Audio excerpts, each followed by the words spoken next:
الله نحمده ونستعينه ونستغفره ونؤمن به ونتوكل عليه ونعوذ بالله من شرور أنفسنا ومن سيئات أعمالنا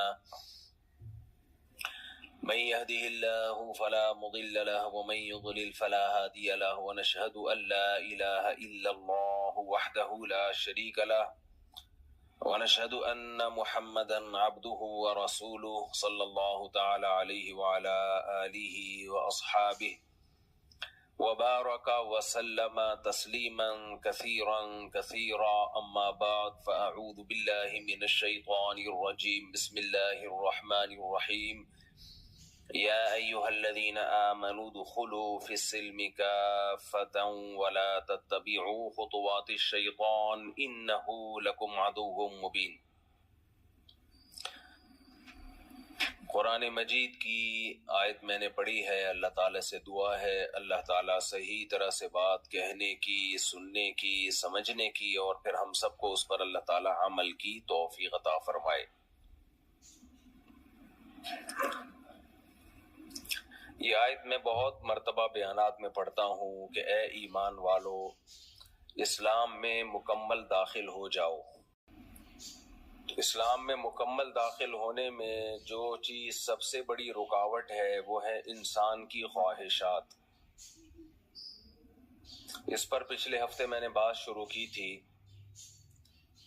کہ انسان جب دنیا میں آتا ہے، دنیا میں آتے ہی خواہشات کی ایک دنیا ہے، خواہشات شروع ہو جاتی ہیں، چاہتیں شروع ہو جاتی ہیں۔ پیدا ہوتے ہی چیخیں مارتا ہے، اس کو دودھ چاہیے، کھلونے چاہیے، اس کو نہیں ملیں گے غصہ کرتا ہے۔ تو یہ اس میں خواہشات ہیں جو پیدا ہوتے ہی شروع ہو جاتی ہیں۔ جب تک ماں کے پیٹ میں تھا تو کوئی خواہش نہیں تھی، ایک ہی خواہش ہوتی ہے باہر آ جاؤں میں کسی طریقے سے، اور وہ قدرت نے انتظام کیا ہوا ہے اس کو باہر لانے کا، لیکن ڈاکٹروں کو اللہ کا بنایا ہوا نظام چونکہ پسند نہیں ہے، لہذا وہ قصائی بن کے چیر پھاڑ کر کے ٹائم سے پہلے نکال لیتے ہیں۔ تو ڈاکٹروں کا خیال یہ ہے کہ اللہ تعالیٰ نے کا نظام غلط ہے، یہ جو نیچرل ہے، نارمل ڈیلیوری جسے کہا جاتا ہے، ہمیں اللہ سے چونکہ زیادہ پتہ ہے لہذا ہم کاٹیں گے اور بچے کو مارکیٹ میں خود لے کر آئیں گے۔ خیر موضوع نہ تبدیل ہو جائے، میں اصل موضوع پہ آتا ہوں۔ آپ کہہ سکتے ہیں کچھ عورتیں بیمار بھی تو ہوتی ہیں، کچھ یقیناً ہو سکتی ہیں، یہ نہیں ہو سکتا کہ ہر 2-3 کے بعد آپریشن، 2-3 کے بعد آپریشن، اس سے تو دنیا کا نظام ہی تباہ و برباد ہو جائے۔ خیر، تو جب دنیا میں آتا ہے خواہشات اس کی شروع ہو جاتی ہیں، پھر اس کو خواہشات کا اتنا بڑا جال اور اتنا بڑا سمندر اس کے سامنے ہوتا ہے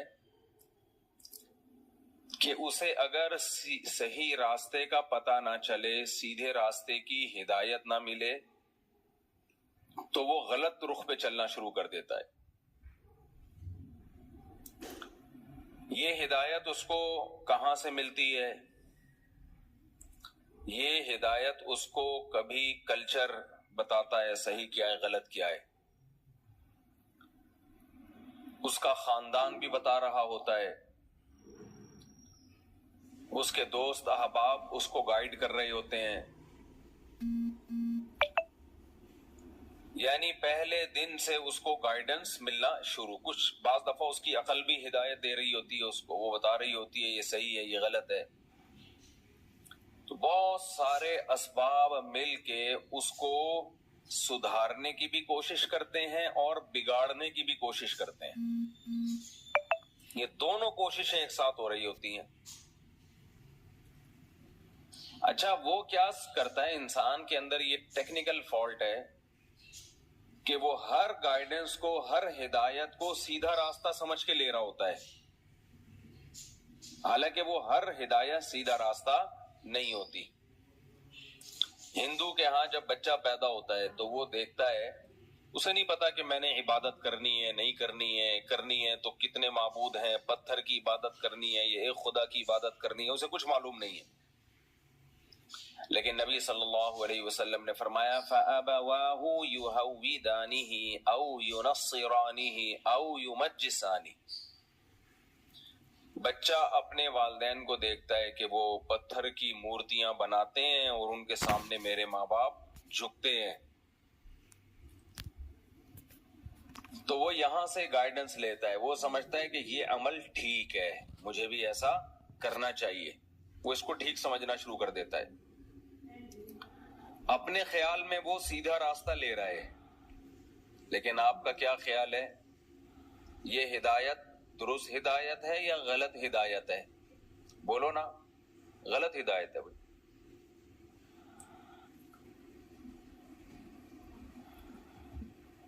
پھر تھوڑا سا وہ بڑا ہوتا ہے، دیکھتا ہے دنیا میں نشہ بھی چل رہا ہے، اس کا دوست شراب پی رہا ہے، اس کے پڑوسی شراب پی رہے ہیں، سب پیتے ہیں، تو وہ کہتا ہے ہم بھی ٹرائی مارتے ہیں. وہ بھی کیا کرتا ہے؟